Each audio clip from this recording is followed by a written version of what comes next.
নমস্কার বন্ধুরা, সবাই কেমন আছো? আশা করছি সবাই ভালো আছো, সুস্থ আছো। দেখো, আমি আরও একটি ব্লগ তোমাদের সাথে শেয়ার করছি। এটাও অন্নপূর্ণা পুজোর ব্লগ। চৈত্র মাসে আমাদের বাড়ি অন্নপূর্ণা পুজো হয়েছিল, তো সেই ব্লগটাই আজকে তোমাদের সাথে শেয়ার করছি। ভিডিওগুলো করে রেখেছিলাম ব্লগ করব বলেই, কিন্তু তারপর থেকে আর এডিট করা হয়নি আর পোস্ট করাও হয়নি। গোপুর অন্নপ্রাশনের ভিডিওটা শেয়ার করার পর মনে হলো তবে এই অন্নপূর্ণা পুজোর ভিডিওটাও তোমাদের সাথে শেয়ার করি। তো চলো, তোমরা ভিডিওটা শেষ পর্যন্ত দেখবে। ভিডিওটা অনেক বড় হয়ে যাবে, কিন্তু আশা করছি ভিডিওটা তোমাদের ভালো লাগবে। তো এই দিনটা অন্নপূর্ণা পুজোর দুদিন আগে, যেদিন থেকেই আমাদের বাড়িতে পুজোর সমস্ত আয়োজন শুরু হয়ে গেছে। যে সমস্ত জিনিসগুলো প্রয়োজন সব কিছুই জোগাড় চলছে। এখানে আলপনা দিচ্ছে অর্পিতা, এখানে ফেব্রিক দিয়ে আলপনা দিচ্ছে।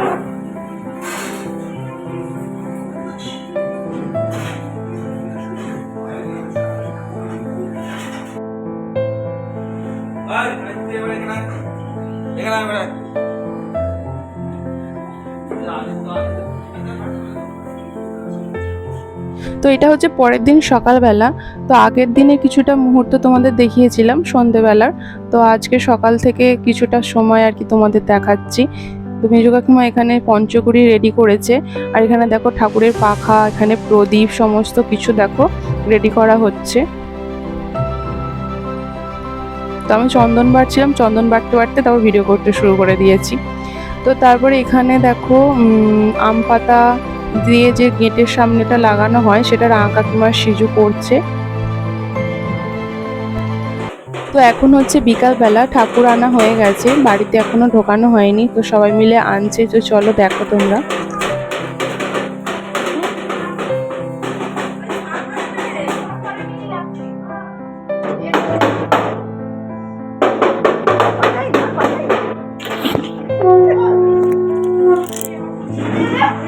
সবাই আসছে কিন্তু ঠাকুর আসছে না।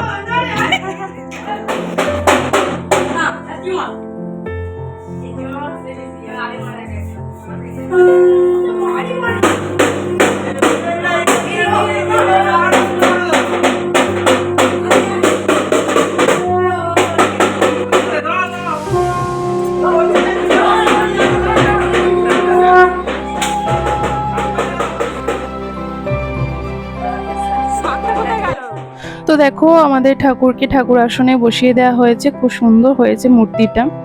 তো এটা পরের দিনে, মানে অন্নপূর্ণা পুজোর দিন সকালবেলা। সকাল থেকে সেরকম কিছু ভিডিও করা হয়নি, একদম পুজো শুরু হয়ে গেছে তখন থেকে আমি ভিডিওটা করতে শুরু করেছি। তো এইখানে দেখো, তোমাদের একটা জিনিস দেখাই। কত বড় একটা ধূপ দেখতে পাচ্ছ।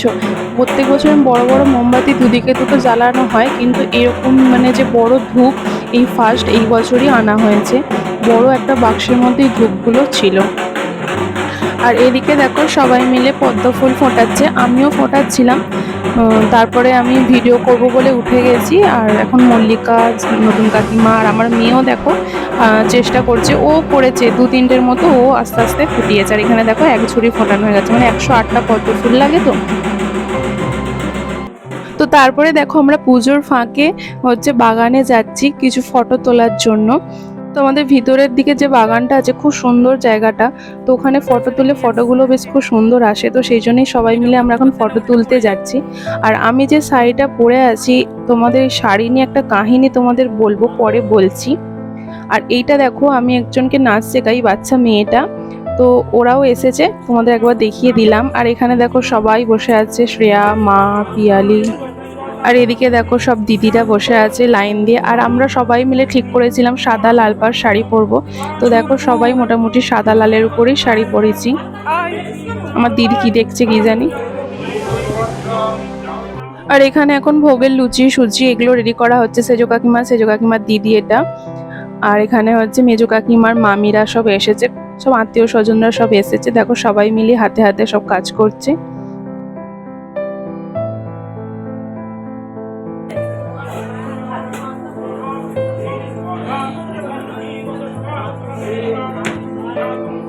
তো তারপরে দেখো কুমারীকে রেডি করিয়েছি, দিদি ভাই আর আমি দুজনে মিলেই ওকে সাজিয়েছি। আর শাড়িটা ভীষণ বড় ছিল, অনেক কষ্টে আর কি ওকে পরানো হয়েছে, বাচ্চা মানুষ তো অনেকটা অসুবিধা হচ্ছিল। তো তারপরে দেখো ওকে পুজোয় বসিয়ে দেওয়া হয়েছে।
তো তারপরে দেখো দুপুরে আমরা লাস্ট ব্যাচে খেতে বসেছি, আমরা বাড়ির কজনই আছি এখানে, আমরা বসেছি, পেছনে দেখো সব ননদেরা বসছে, আমার দিদিও আছে।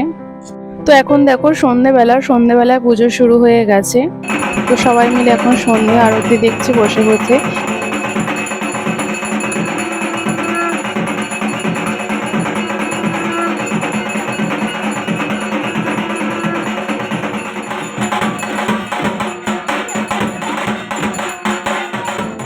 তো তারপরে দেখো আরতি দেখতে দেখতে হঠাৎ করে কারেন্ট অফ হয়ে গেছে, কিন্তু কারেন্ট অফের মধ্যে কত সুন্দর পরিবেশটা দেখতে লাগছে। তো এটা হচ্ছে পরের দিন বিকালবেলা, যেদিনকে আমাদের ঠাকুর বিসর্জন হবে। তো সবাই দেখো রেডি হয়ে চলে এসেছি ঠাকুর বরণ করার জন্য। তো তোমাদের শাড়ি নিয়ে একটা কাহিনী বলবো বলেছিলাম, এতক্ষণ বলা হয়নি, তো সেটাই এখন বলছি। তো আমি অনলাইনে অর্ডার দিয়েছিলাম একটা ফেসবুক আর কি পেজে। তো আমার আর আমার বর্মশাইয়ের একই রকম আর কি দেখতে একটা ধুতি পাঞ্জাবি আর আমার শাড়ি সেট অর্ডার দিয়েছিলাম। তো আমাকে কিভাবে ঠকালো সেটাই তোমাদের বলছি। প্রথমত আমাদের একটা চুড়িদার আর কি 3 পিসের আর কি সেট এসেছিল ডেলিভারি। তো সেটা দেখে আমি ওদের এসএমএস করি যে এরকম আমি তো ধুতি পাঞ্জাবি আর শাড়ি অর্ডার দিয়েছিলাম, তো এরকম 3 পিস এসছে। বলছে ঠিক আছে, আমাদের ভুল হয়ে গেছে, আমরা যত তাড়াতাড়ি সম্ভব চেঞ্জ করে দিচ্ছি। তো তারপর থেকে আর আসছেই না অনেক দিন, আমি প্রায় 2 মাস আগে অর্ডার দিয়েছিলাম। তো আমাদের বাড়ির পুজোর 1 সপ্তাহ আগে যখন বলছি যে কি হলো আমার ডেলিভারিটা তো দিচ্ছে না, চেঞ্জ করার ছিল, বলছে ও আচ্ছা আমরা তো ভুলে গেছি, হচ্ছে সব কিছু একটু ঢিলে যাচ্ছে এরকম বলছে। যে তারপরে বলছে অবশ্যই তাড়াতাড়ি আমরা পাঠানোর চেষ্টা করছি।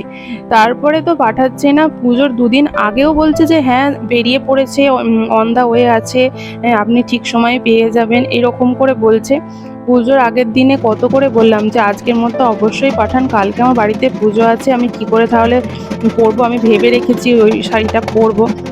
তো তারপরে কি করলো, আমাকে ব্লক করে দিল।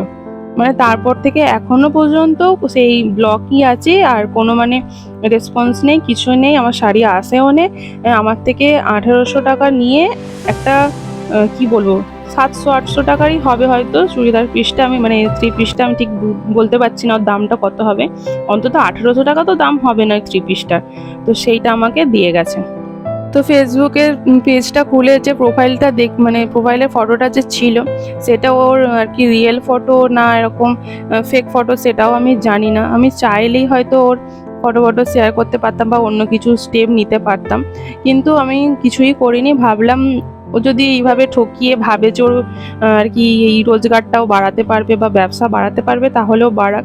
আর এইভাবে মানুষকে ঠকিয়ে কোনোদিনই ও কিছু করতে পারবে না, কারণ ভগবান আছে, ও ঠিক শাস্তি পেয়ে যাবে। আর আমার ভগবানের প্রতি পুরো বিশ্বাস আছে, যেমন কর্ম করবে সে তেমন ফল পাবে, এটা তো সবাই জানে। তো ওর কর্মের ফল ও ঠিক পেয়েই যাবে, আমার কিছু বলারও নেই আর কিছু শাস্তি দেওয়ারও দরকার নেই। তো সেটা আমি ভুলেই গেছি। আর আমি যে শাড়িটা পরেছিলাম ওটা হচ্ছে আমার মায়ের শাড়ি। আমার মাকে ফোন করে বললাম যে তুমি আসার সময় এই শাড়িটা আমার জন্য নিয়ে আসবে, তো সেই জন্য মায়ের শাড়িটাই তারপরে পরেছিলাম। তো চলো, আমাদের ঠাকুর বরণও হয়ে গেছে অলরেডি অনেকটাই। কথাগুলো বলতে বলতে মেজো কাকিমা দেখো বরণ করছে। সবারই মনটা একটু খারাপ, এতদিন বাড়িতে বেশ হই হই হচ্ছিল, সবাই মিলে কত আনন্দ করছিলাম। তো ঠাকুর বিসর্জন হয়ে গেলে বাড়িটা পুরো শান্ত হয়ে যাবে, কুটুমজন যে যার বাড়ি চলে যাবে, সব কেমন ফাঁকা ফাঁকা লাগবে। কিন্তু কিছু তো করার নেই, মাকে তো বিসর্জন দিতেই হবে। তো আমাদের বাড়ি অন্নপূর্ণা পুজো প্রত্যেক বছরই হয়, কিন্তু 2 বছর আমাদের বাড়িতে অন্নপূর্ণা পুজো হয়নি। ঠাকুমা মারা গিয়েছিল, তারপরে ছোট কাকা মারা গিয়েছিল, তো কালা ওষুধ এইসব ব্যাপারগুলোর জন্য 2 বছর হয়নি। তো সেই সময়টায় আমি রেগুলার আর কি ভিডিও দিতাম আর কি, ব্লগ করতাম, কিন্তু তখন পুজোটা না হওয়ার কারণে আমি ভিডিও কোনো কিছু শেয়ার করতে পারিনি। তো এখন আমি ব্লগ করা প্রায় ছেড়েই দিয়েছি। তো 2 বছর পরে অন্নপূর্ণা পুজোটা হলো বলে আমি ভাবলাম একটা ভিডিও করেই রাখি, ইউটিউবে পোস্ট করা থাকলে পরে আমি খুলে দেখতেও পারবো, ভালো লাগবে ভিডিওগুলো পরে দেখতে। তো সেই জন্যই ভিডিওটা করা আর হচ্ছে ব্লগটা পোস্ট করা।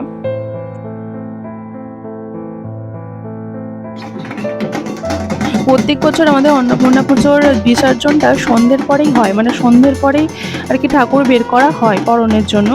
কিন্তু আমাদের পাড়ায় যেহেতু কদিন আগে কালী পুজো হয়েছে, তো সেই উপলক্ষে আমাদের অন্নপূর্ণা পুজোর বিসর্জনের দিনেই হচ্ছে অন্নভোগ খাওয়ানোর আর কি আয়োজন করেছিল, মানে বাল্যভোজন যেটা বলে।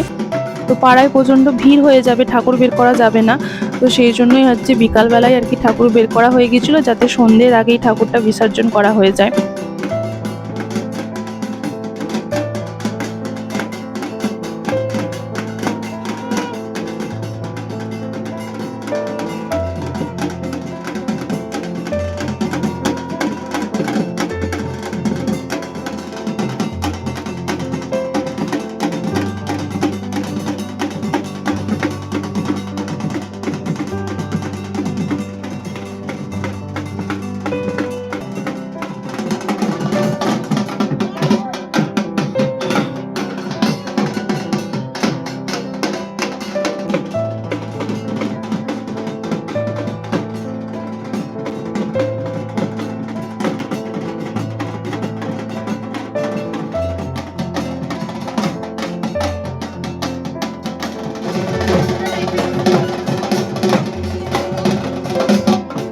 তো সবার মিষ্টি খাওয়ানো হয়ে গেছে, এবার ঠাকুরকে হচ্ছে ভ্যানে তোলা হবে।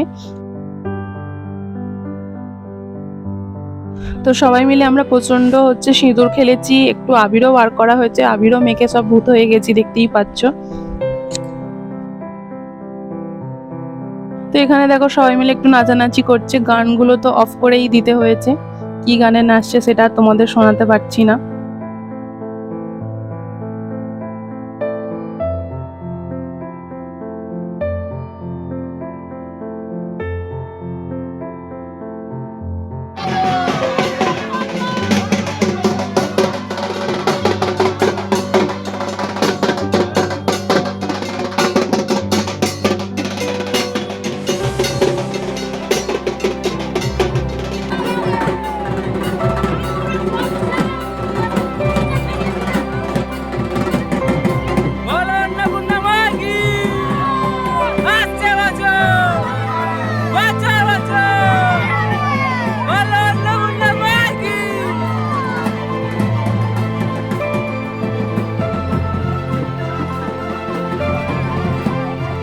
তো ভিডিওটা আমি এখানেই শেষ করলাম, কেমন লাগলো অবশ্যই কমেন্ট করে জানিও। সবাই ভালো থেকো, সুস্থ থেকো, টাটা।